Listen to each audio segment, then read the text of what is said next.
उसने महात्मा जी से पूछा, क्या आप भूल गए हो कि मैं वही जिसने कल आपका इतना अपमान किया था। मैं अपने दुष्ट कृत्य की आपसे माफी मांगता हूँ। तब महात्मा जी ने बड़े शालीनता से उस पुरुष से बोले कि कौन सी बात। तब उस पुरुष ने बड़ी हैरानी से महात्मा जी की ओर देखा। महात्मा जी बोले कि मैं तो बीती बातें वही छोड़ आया, क्योंकि बीता हुआ कल कभी वापस लौटकर नहीं आता, इसलिए बीती हुई बातों की वजह से आज और अपना आने वाला कल नहीं बिगड़ना चाहिए। जो हो गया सो हो गया। तुम्हें अपनी भूल का एहसास हुआ, यही सबसे बड़ी बात है। तुम अपनी गलती को मान लिए, सो तुम अब निर्मल हो गए हो, इसलिए कोई भी ग्लानि अपने मन में नहीं रखो। अपने आने वाले कल के बारे में विचार करो और उसे सुधारने का प्रयास करो। महात्मा जी की बात सुनकर उस पुरुष के मन का भार हल्का हो गया और उसने महात्मा जी के चरणों को पकड़कर कहा, आज से मैं अपने क्रोध का त्याग करता हूँ और धैर्यवान और क्षमाशील होने का प्रण आज से लेता हूँ। तो दोस्तों, हमें इस कहानी से यह प्रेरणा मिलती है कि यदि अपने बीते हुए कल की गलती को लेकर हमें वर्तमान में उसका पछतावा न कर, उस गलती को हमें अपने भविष्य में कभी नहीं करना चाहिए, क्योंकि दोस्तों, बीता हुआ कल कभी लौटकर वापस नहीं आता। तो अगर आपको महात्मा गौतम बुद्ध की इस कहानी से कुछ सीखने को मिला हो तो अपने दोस्तों के साथ इसे जरूर शेयर करें। एक बार की बात है, महात्मा बुद्ध अपने शिष्यों के साथ दूसरे नगर में प्रवचन के लिए जा रहे थे।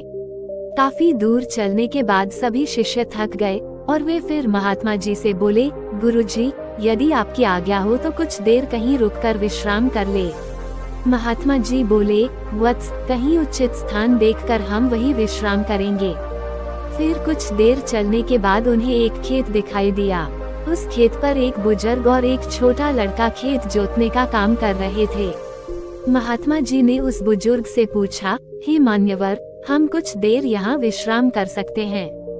तब उस बुजुर्ग ने महात्मा जी को पहचान लिया और हाथ जोड़कर उनको प्रणाम किया और कहा, है महात्मा जी, ये तो हमारी खुशनसीबी है कि आप हमारे खेत पर पधारे।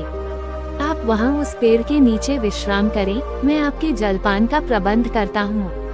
तब महात्मा जी बोले, हे मान्यवर, आप अपना कार्य पूर्ण करें, हमको कुछ नहीं चाहिए। फिर भी वह बुजुर्ग नहीं माने और महात्मा जी को कुछ फल तोड़कर और उन्हें जल देकर वह बुजुर्ग अपने काम में व्यस्त हो गए। तब सभी शिष्यों और महात्मा जी ने फल और जल ग्रहण किया और सभी वही विश्राम करने लगे। फिर वो बुजुर्ग निरंतर अपना कार्य करते रहे। तभी उस बुजुर्ग के पोता काम करते करते थक गया और मन में सोचने लगा कि अभी तो आधा खेत ही जुता है और आधा खेत अभी बाकी है। अब मैं कुछ देर विश्राम कर लूं, फिर आधा खेत जोतूंगा। ऐसा सोचकर वह एक पेड़ के नीचे जाकर विश्राम करने लगा।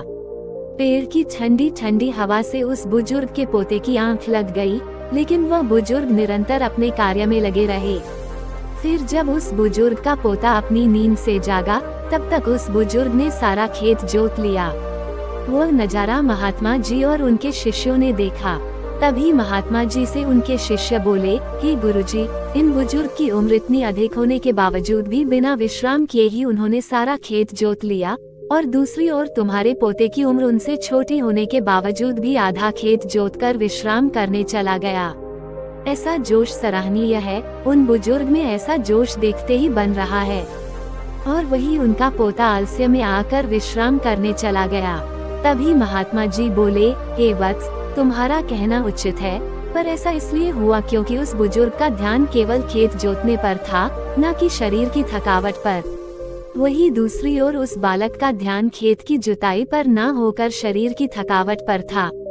इससे हमें ये शिक्षा मिलती है कि अपना ध्यान हमेशा लक्ष्य पर केंद्रित रखें और अन्य कहीं नहीं। ये कहकर महात्मा जी और उनके शिष्य उस बुजुर्ग का अभिवादन करके अपने मार्ग पर चल दिए। इस कहानी के माध्यम से हमने देखा कि एक सफल जीवन के लिए ध्यान और समर्पण का महत्व क्या है।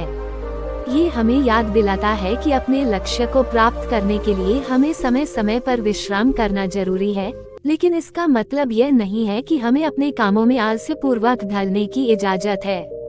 सही ध्यान और समर्पण से हम समस्त चुनौतियों का सामना कर सकते हैं और अपने लक्ष्य की प्राप्ति में सफल हो सकते हैं।